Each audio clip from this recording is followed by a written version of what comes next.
Bapak Ibu yang berbahagia, sebagai prolog saja di dalam pertemuan sore hari ini, rukuk ke-13 dari surat Al-Baqarah, temanya kitab suci yang sudah dihapus. Ini ada di ayat yang ke-106. Jadi yang dihapus itu adalah ayat-ayat atau kitab yang sudah yang sifatnya lokal. Karena nabi-nabi dulu yang diutus Allah adalah sifatnya lokal, jadi bukan internasional. Diawali oleh ayat yang ke-104, di situ banyak dibahas tentang intinya jangan sampai kita ini memberikan julukan-julukan yang jelek. Wahai orang-orang yang beriman, janganlah kamu berkata ro'ina, dan berkatalah unjurna, dan dengarkanlah, dan bagi kaum kafir siksaan yang pedih.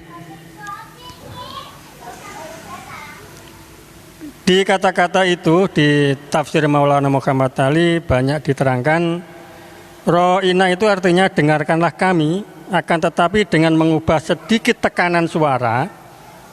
Kata itu berbunyi ro'ina, artinya bodoh, tolol, atau tak sehat otaknya. Nah, ini biasa kata-kata untuk ejekan di golongan kaum ahli kitab, kaum Yahudi, karena nabi yang ditunggu itu bukan nabi dari golongan mereka, karena yang ditunggu adalah nabi dari Bani Ismail, bukan Nabi Bani Ishak. Jadi apapun mereka tetap tidak akan menerima. Sehingga di ayat yang ke-109 itu mereka tetap berusaha, kaum ahli kitab, agar orang-orang muslim itu kembali pada kekafiran. Inilah sebagai prolog saja. Ini pembahasannya nanti panjang lebar. Dari teman-teman semua bisa mengeksplor berdasarkan pemahaman yang kita dapat masing-masing. Jadi kita punya kodarnya masing-masing untuk saling sharing, saling memberi dan menerima. Untuk itu barangkali yang pertama ini Pak Muhsin kelihatannya sudah menyiapkan. Oh, belum. Saya kira sudah ada persiapan matang itu. Mas Li, semoga Mas Li. Ya, saya awali saja. Assalamualaikum warahmatullahi wabarakatuh. Nahmaduhu wa nusolli ala Muhammad Rasul Karim wa khatamun nabiyyin la nabiyya ba'dahu ila yaumidin. Qala rabbi sodri wa yasir amiyah wahlul quddatam min lisani yafqahu qawli.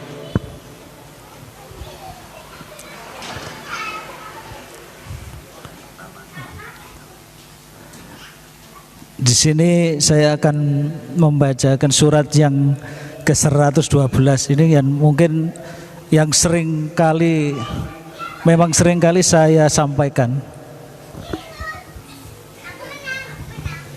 Bala man aslama wajhahu lillah wa huwa muhsinun wallahu ajrahu inda rabbih wala khaufun alaihim walahum yahzanun.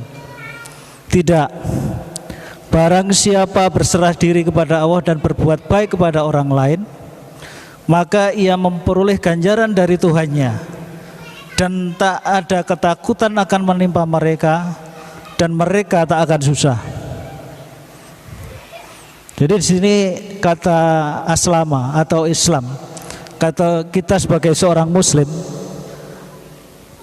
ini terjemahan dari Maulana Muhammad Ali. Barang siapa berserah diri kepada Allah dan berbuat baik kepada orang lain.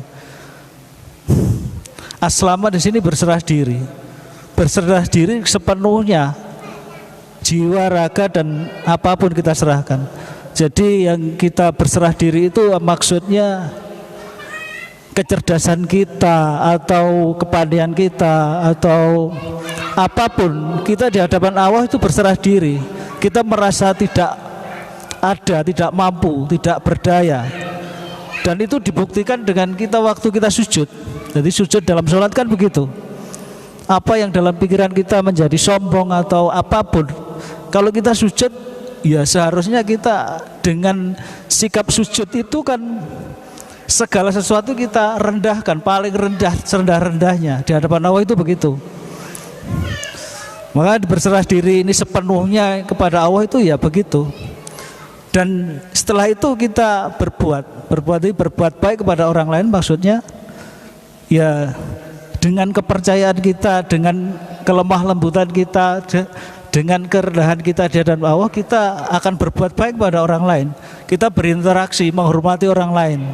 Berbicara pun ya kita harus memikirkan, saya berbicara begini nanti menyinggung orang lain atau tidak. Saya berbicara begini nanti menghasilkan pemikiran yang baik atau tidak, mempunyai prasangka yang baik atau tidak. Seharusnya itu kan dipikirkan yang sedetail-detailnya, ya seperti dalam surat Al-Mu'minun ayat itu ya, ayat 1 sampai 11 yang sering saya sampaikan nanti. Qad akhlamal mu'minun, sungguh beruntung orang yang mukmin. Alladzina hum fi sholatihim khashi'un, yaitu orang yang khusyuk dalam sholatnya. Walladzina hum anil lagwi mu'ridun, yaitu yang menghindarkan diri dari perbuatan sia-sia.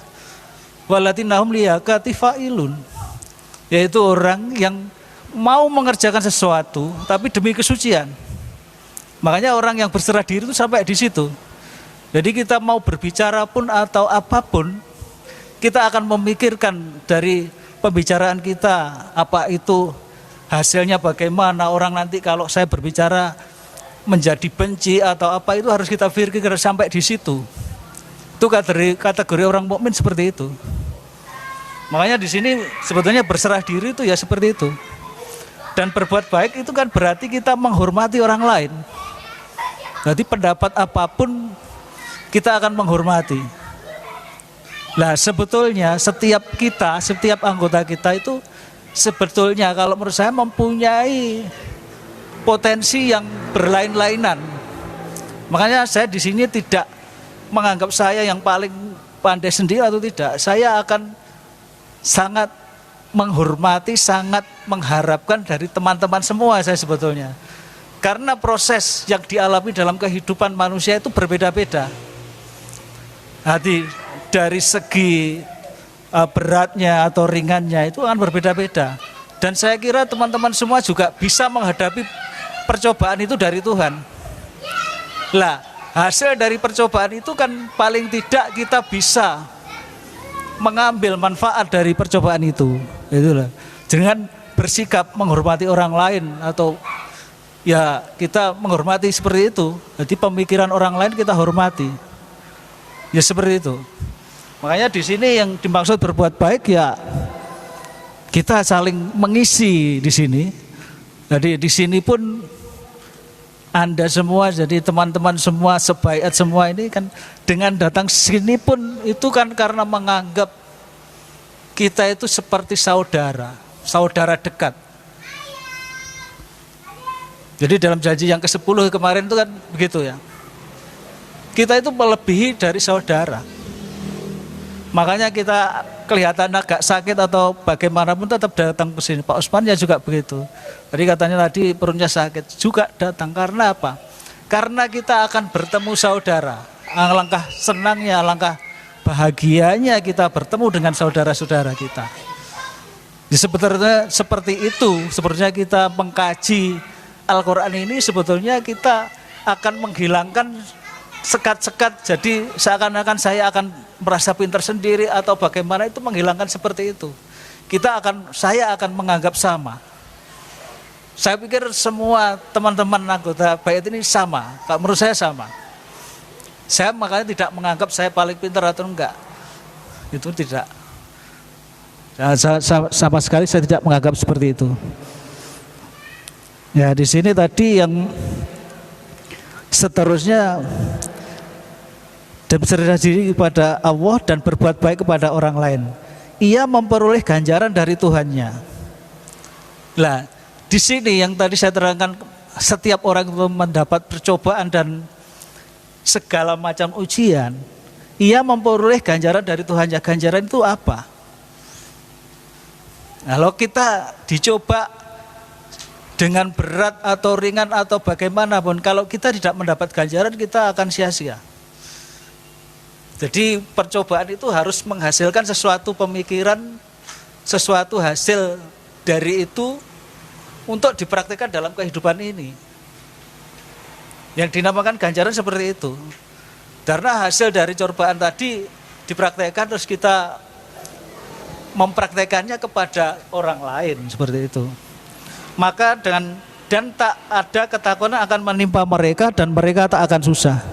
Lah ini kan hasil daripada nanti dia mendapat ganjaran terus dipraktekkan kepada orang lain. Dia akan dimanapun tidak akan merasa takut dan tidak akan merasa susah. Mungkin posisi itu kan kalau kata lain dalam surga kan seperti itu. Surga itu tidak ada rasa takut, tidak ada susah. Dia harus dicoba pun bagaimanapun. Dalam bekerja tidak menghasilkan hasil yang dari seperti itu, dia akan alhamdulillah tetap sama. Karena Allah menghendaki seperti itu. Kan dia akan berpikir seperti itu. Mendapat ganjaran yang banyak, mendapat hasil yang banyak pun juga alhamdulillah. Makanya di sini nanti tidak terpengaruh oleh hasil yang dihasilkan dari sebuah itu, dia akan tetap alhamdulillah kepada Allah. Karena rencana Allah itu yang paling baik. Rencana manusia akan kecewa, nanti akan manusia memikirkan rencana manusia kecewa. Hanya rencana Allah saja yang bisa menjadi bahagia itu.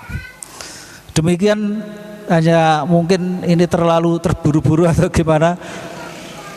Kurang lebihnya saya mohon maaf karena kekurangan saya, karena jadi kekurangan dan kebodohan jiwa saya dan kekotoran jiwa saya. Oleh karena itu saya mohon maaf nanti kalau ada yang kurang berkenan atau kurang memahami, nanti bisa bertanya lagi atau gimana. Saya akhiri, wabillahi taufik wal hidayah. Assalamualaikum warahmatullahi wabarakatuh. Terima kasih Mas Lis. Ini kesimpulannya dulu itu yang. Jadi pembahasannya belum, nanti arahnya yang disampaikan Mas Lis. Barangkali Pak Burhanul Ahmad, moga Pak Burhan. Assalamualaikum warahmatullahi wabarakatuh. Alhamdulillah, alhamdulillahilladzi arsala rasulahu bil huda wa dinil haq liyudhhira 'ala dini kullih walau karihal musyrikun. Ibu-ibu, bapak-bapak yang dimuliakan oleh Allah, kalau kita masuk langsung kepada rukuk ke-13 dari rukuk 13, kitab suci yang sudah dihapus, seperti yang disampaikan oleh protokoler tadi, di mana kitab-kitab suci sebelum Al-Quran itu disampaikan di sini di ayat 106 yang bersifat regional atau nasional, itu dihapus dengan datangnya Quran yang bersifat internasional. Ini adalah kita kembalikan kepada ayat 107 di mana kerajaan langit dan bumi itu adalah kepunyaan Allah, bahwa selain Allah kamu tak mempunyai pelindung dan penolong. Ini menggambarkan bahwa kenikmatan atau kerajaan langit yang diberikan kepada tiap-tiap umat atau bangsa itu adalah hak mutlak dari Allah, hak prerogatif Allah, di mana diberikan kepada siapapun itu adalah hak kehendak Allah. Lalu kita kembali kepada uraian-uraian yang dari ayat 104 hingga 112, di mana ayat-ayat ini mengandung suatu pembelajaran bagi umat Islam, terutama kita sebagai warga Ahmadiyah. Ini adalah pembelajaran yang sangat penting. Dari ayat 104, kita dilarang untuk mengatakan ro'ina seperti yang disampaikan protokoler tadi, yang artinya bodoh, dengan pengertian kenikmatan yang diberikan kepada orang muslim sebagaimana kita sudah dijanjikan Allah kenikmatan di dunia maupun di akhirat. Ini janganlah merupakan menjadi suatu kebanggaan yang berlebihan, sehingga dari kebanggaan itu orang muslim menganggap rendah kaum lain sebagaimana kaum Yahudi atau Nasrani. Hal ini nampak sekali di saat sekarang. Banyak orang muslim yang merasa dirinya pandai, dirinya merasa benar, dirinya merasa menjadi ahli surga, yang di situ disampaikan oleh orang Yahudi maupun Nasrani, hanya orang Yahudi dan orang Nasrani lah yang masuk surga. Ini rupa-rupanya juga menjadi pelajaran bagi orang muslim. Jangan merasa dirinya pandai, jangan dirinya merasa pintar dengan mengatakan kamu tolol, kamu bodoh, kamu sesat, kamu kafir. Ini adalah pembelajaran bagi kita agar kita senantiasa menggunakan nikmat Allah itu dengan sebaik-baiknya, dengan rasa rendah hati, berserah diri kepada Allah, bahwa segala sesuatu itu adalah kepunyaan Allah, kerajaan langit dan bumi itu adalah kepunyaan Allah, sehingga segala sesuatu yang kita lakukan demi kesucian itu hanyalah dimana itu semuanya untuk keperluan atau kepentingan diri masing-masing. Sebagaimana ayat 110, tegakkanlah sholat dan bayarlah zakat.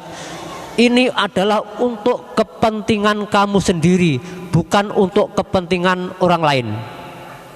Ini menggambarkan bahwa setiap muslim itu harus merasa rendah hati, rasa berserah diri kepada Allah, dan jangan merasa sombong. Kita tahu bahwa kesombongan itu adalah menghancurkan segalanya. Orang itu pandai, orang itu pintar, orang yang merasa dirinya suci itu akan hancur karena kesombongan. Digambarkan kesombongan itu adalah bagaikan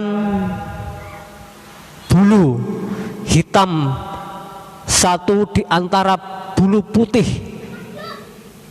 Ini menggambarkan begitu kecilnya, sehingga orang yang merasa pandai terkadang dengan mudahnya menggoblok-goblokkan orang lain atau dikatakan ro'ina, tolol kamu atau sebagainya. Ini menggambarkan ketidaksadaran kita terkadang menganggap dirinya itu lebih tinggi daripada orang lain.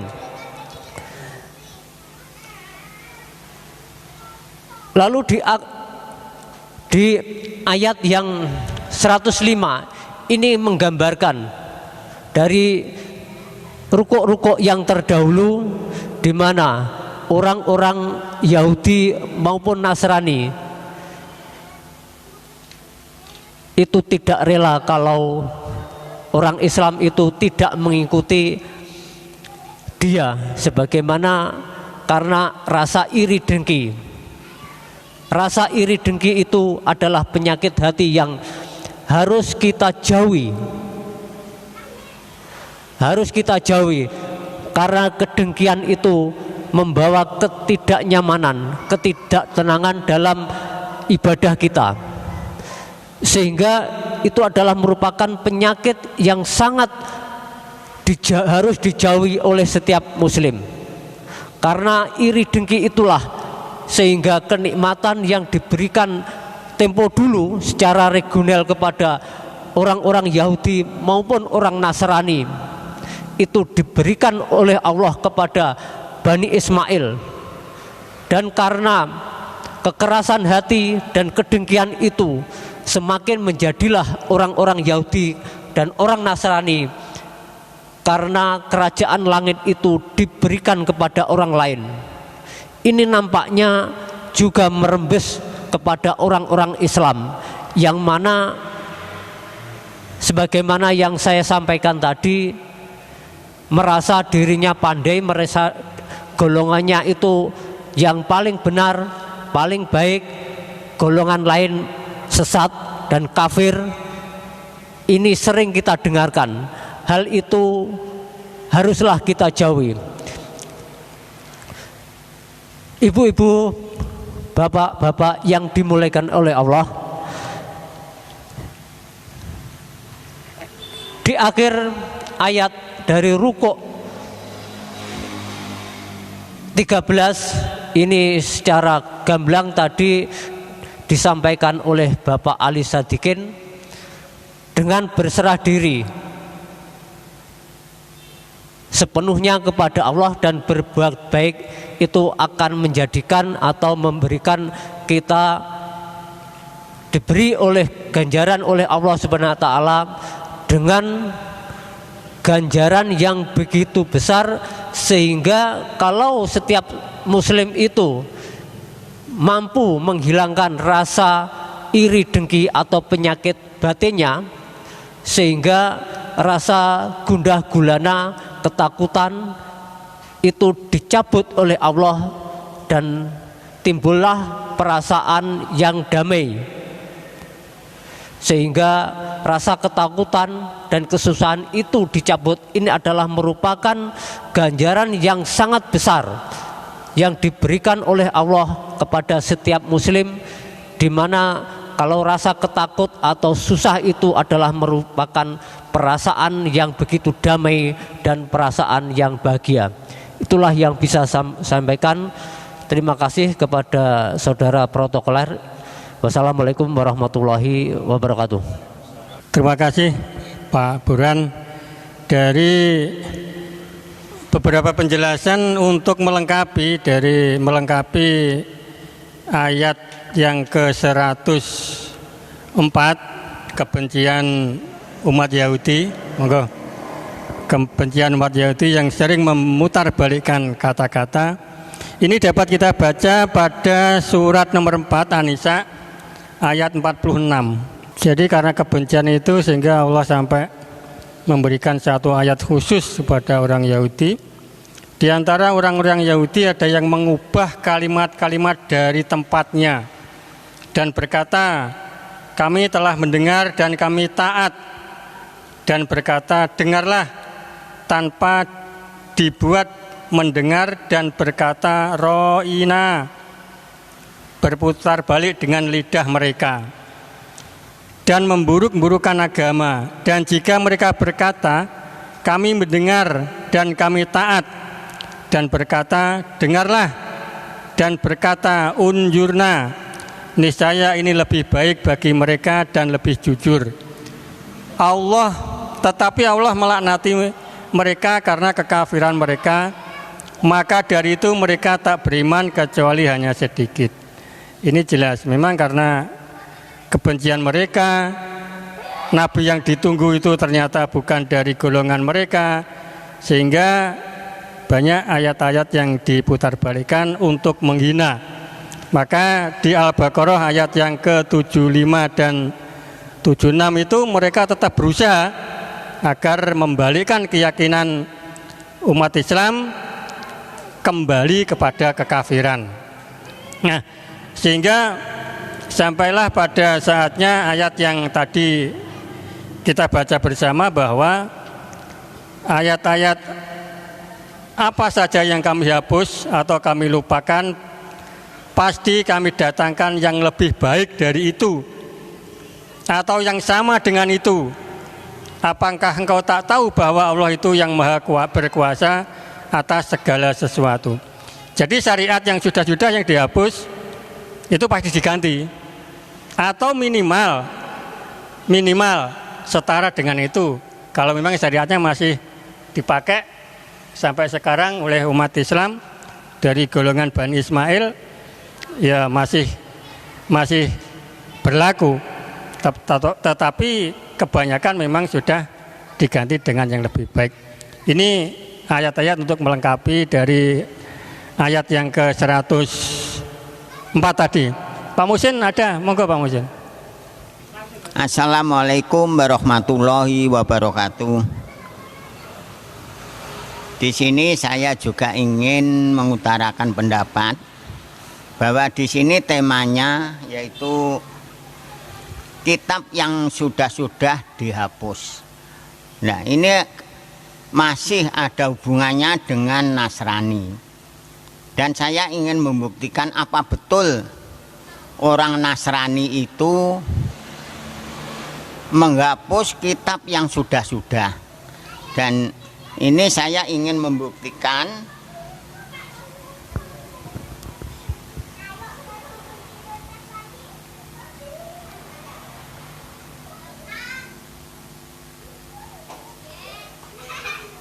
yaitu dalam Ibrani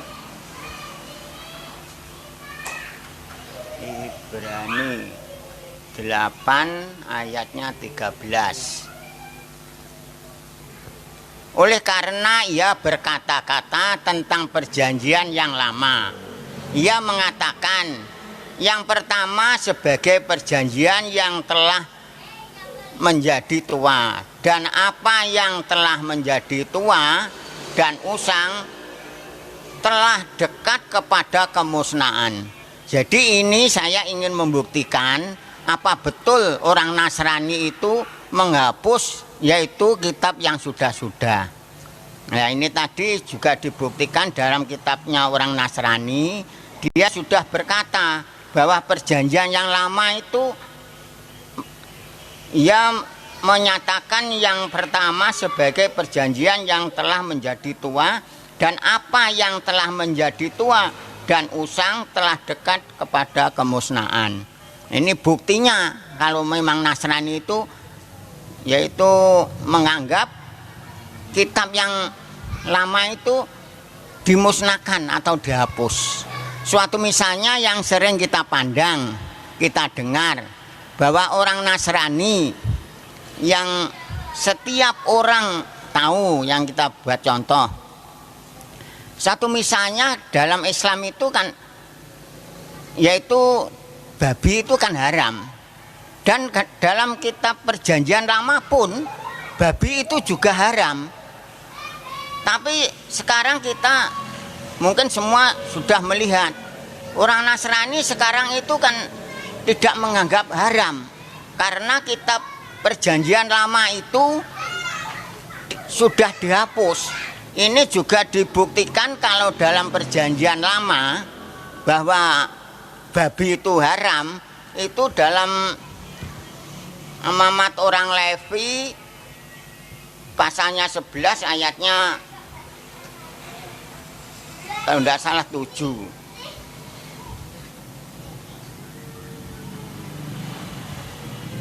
Amamat orang Levi pasal 11